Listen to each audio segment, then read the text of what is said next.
Hello, welcome to episode 2 of Racecraft Masterclass. Thank you very much for all your nice comments and messages regarding this video and the fact that you wanted more. So here I am to bring you another one. This one is from a race I did last season in the Missed Apex F3 Cup.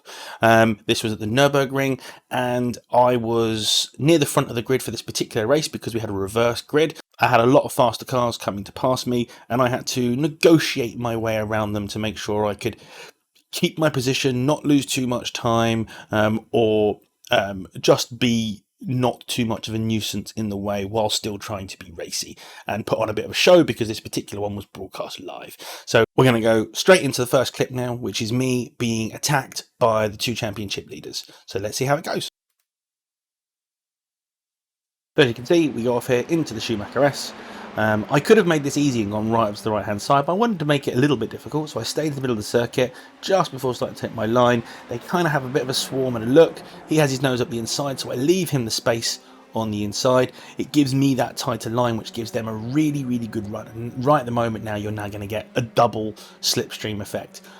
So you're going to have the guy in the black and white car go to the right hand side of me, the guy in the red car go to the outside to put me in the middle, and I had a choice here and I decided to back out because it just wasn't worth it. 3 into that chicane would just end badly, but it gave me the opportunity to have a run at the black and white car on the way out.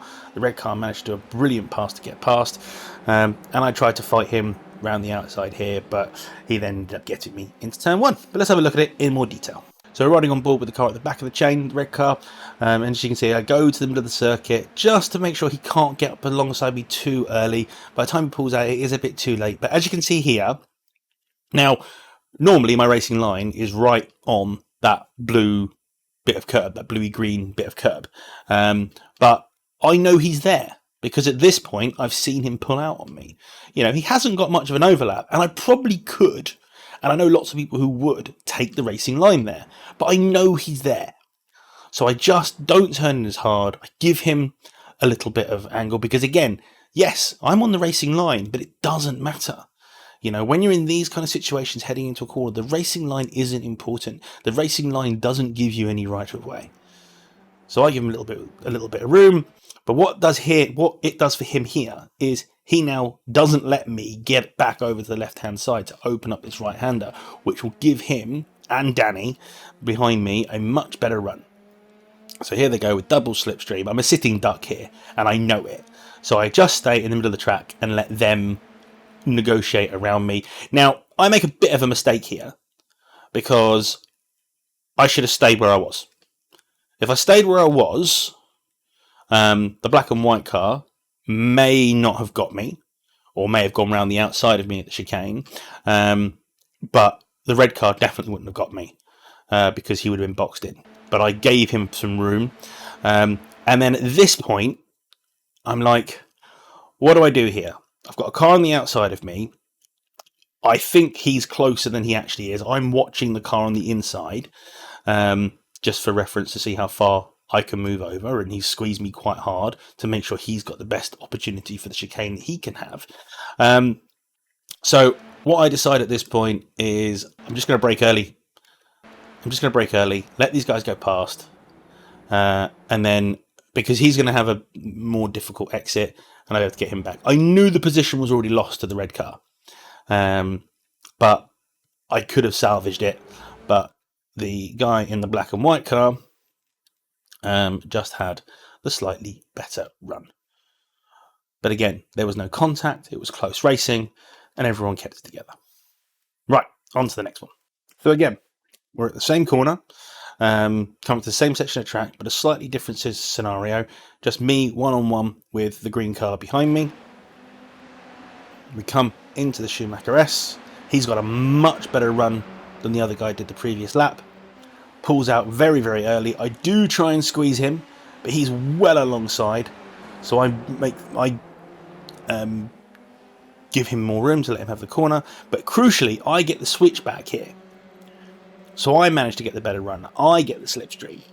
So I can dictate where to go. He early decides to defend the inside line. So I have no choice but to go to the outside. And I manage to outbrake him. We managed to keep space between us. He knows I'm there, so hugs the curb.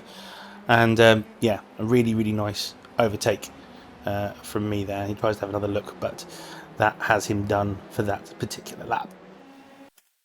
So let's have a look at it in more detail. So here we are riding on board with the green car. Now a little bit of thing to note here. Me and the driver of the green car, a guy called Stephen Williams, we race together in real life in karting. So we both know how each other race. So we're very, very well equipped to racing each other. So as you can see, I squeeze him quite tightly here. But crucially, as I've started to squeeze him, he's well alongside me. I've realised this early and I know the corner is lost because he's not going to give the place up here. He's got a run on me, he's got more speed on me, and by the time we get to the braking zone, which is a couple of metres up the road, just by that 100-metre board, he will be alongside me. So I know the corner's lost. And that's something really, really crucial, which is knowing when your time is up, knowing when to concede. So I brake early, he obviously brakes later than me, goes deeper into the corner than me, and like on the last lap where I lost out, because I had to go tight and my competitors could go wide, I got to cut across. But if you look as well, he goes straight line, so he stops me getting on the throttle, so it does prevent me a little bit. He probably could have slowed up a little bit more on the apex, which would have backed me up a bit, but you're never going to slow up at that apex. So then I can get straight back across to the left hand side of the track. He does as well, but I get a really good exit and the slipstream. He already knows at this point that I'm going to have a go here. So he defends the inside line early. Nothing reckless, just keeps it on the inside line, exactly where he should be. If this was me, I would be starting to close this gap. You know, you could fit 2 cars in that gap there, because then you make it very difficult for me on entry into the corner. I managed to brake a little bit late. Now I've got the confidence for this. I've done this a lot in practice. And I practice these moves. And something you should really do, not just when you're doing practices, you shouldn't just practice your lines and your speed and look for your lap times. You should practice things like overtakes. If you're in there with people that you know, make sure you go out and you race in the practices to try different moves and see how they go, because then you've got the opportunity to get them wrong. And this is something that worked for me time and time again, which is the ability to go round the outside and just keep it going, and crucially keep the speed up so I don't instantly lose it into the following corner. So on to the next one. But this one's a couple of laps later, and this is just showing how when you're actually being overtaken, and again when you know you've lost, to be able to leave the room in difficult situations and not run your competitor off the track, not have contact, and live to fight another day. As you can see, we're really, really close together, we get really, really tight. You know, neither of us really giving up until it has to be given up at the end. But let's have a look at the detail that I wanted to show you on this one. So again, we're riding on board with Stephen Williams, and I go to the inside here to defend, which is the correct thing to do. Now, the hairpin first turn at Nürburgring is really difficult. It bends to the right and is really steeply downhill. It's really easy to lock a wheel. You see lots of accidents there because people catch a wheel and then career into the car next to them. So let's show you how to avoid those sort of situations. So Stephen's gone very, very wide. Now, at this point, I would like to close this gap up that we have between us.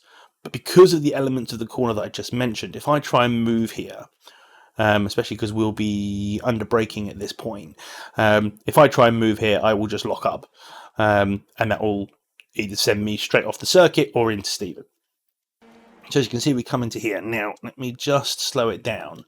I've got on the brakes early to make sure I make this apex. Stephen's, again, left me the room. This is so crucial on a difficult corner like this. If you're going to overtake somebody around the outside, and this is a really good move from Stephen, you have to leave the car you've overtaken the room to slot their car into, because you've put them in a difficult position. You've put them in a position where they are going to find it harder to brake. So a lot of accidents that you find when people have been overtaken and they get hit by the car that they've overtaken is because they haven't left enough room. They haven't given enough allowance for the difficulty going up of the corner that the driver is going to take into. So as you can see here, now what I've had to do is obviously I've hit that apex. Now I'm normally hard on the throttle by this point, but I can't be because Stephen's there. Because my trajectory normally takes me to the outside of the corner, but I can't because I know Stephen's going to be there.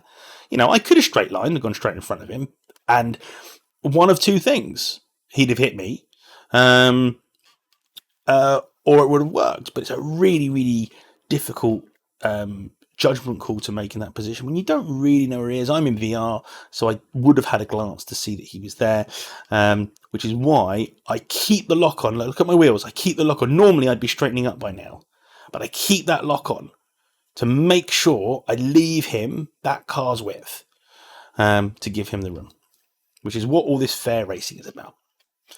Anyway, on to the next one. So this is another example up into the chicane of defending into the chicane, but this one's a little bit tighter. Again, showing big respect for each other.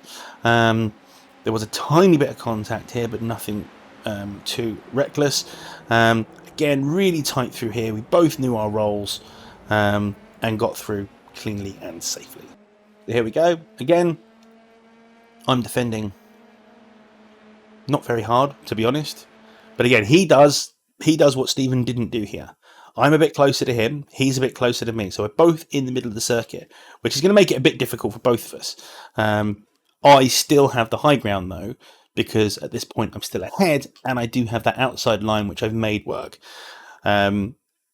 Luca, driving this yellow and black car, knows that I'm capable around this corner. He's seen me do it before. He would have seen me do it a few laps ago to Stephen.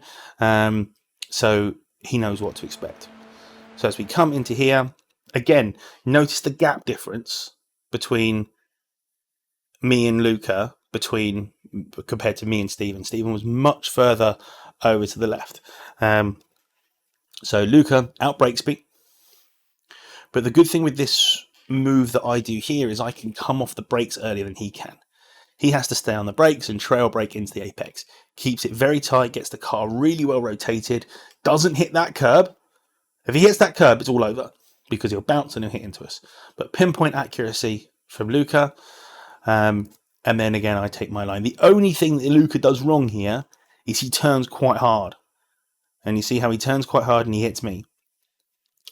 He could have just opened up the wheel just a little bit about here, and he still would have made the corner no issue, because look, he's gone to the exit because we've hit, but that's where he would have been if he just opened up the wheel a little bit. But yeah, so you can be hard, you can be aggressive, but it's all about giving that little bit of room, that little bit of respect. You'll hear me say respect a lot. There's probably going to be a counter eventually in one of these, the amount of times I say respect.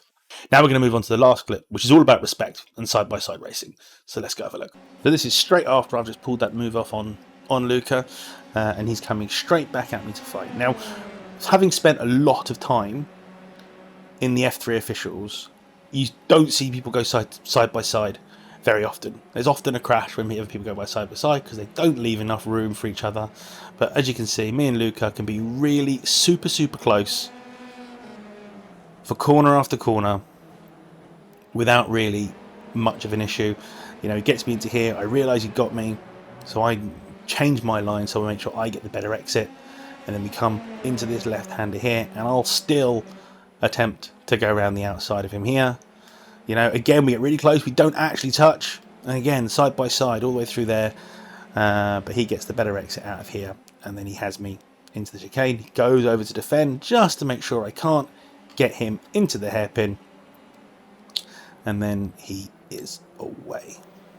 So let's go have a look in more detail. So we covered a lot of this today already, which is again giving the space, letting Luca go around the outside. He gives me the space, I give him the space. I closed the door a little bit more on him than I did on Stephen, but I gave him the room, moved back over, again side by side. He makes sure it's all about doing your job, you know. So he knows his job here is I'm on the outside, he cannot move. So his job is to stay in his lane and stick as close to that apex as possible. He knows that we'll both blend out of the corner. So we both blend out of the corner at the same time. And at this point, you can't overtake me on the outside here. Certainly I can't, and I've tried many times and it never really pays off, just because the corner's got too much of a tight radius, especially with the right-hander afterwards. So I back off. I've braked early to get myself a really late apex so I can carry the speed, because I'm on the throttle earlier than him. I've got a wider line into the next corner, and I can tuck in and I can get on the power earlier than him, which is why I'm able to get the drag. Again, he knows I'm coming. He probably could have blocked me off earlier, but he doesn't quite know where I am. And as I said in my previous video, if you don't know where somebody is, if someone who is in your mirrors all of a sudden isn't in your mirrors, assume they are alongside you. So then, because he's on a narrower line than I am, he has to brake earlier than me. I probably don't brake here. I probably just lay off. Oh, God, that's close. Probably just lay off. I get very, very close, but we don't actually touch. Thank God for no netcode, eh? Don't actually touch. I managed to swerve away at the last possible moment. And then he goes around the outside here. Again, we're side by side, no contact. Really, really nice and tight. I tuck in. He moves to the outside. He moves to the inside just to cover me off. And he's able to get a really good launch around this corner. And that was the end of that battle.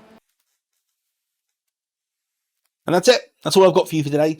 I hope you enjoyed the video. Please like, share, and subscribe.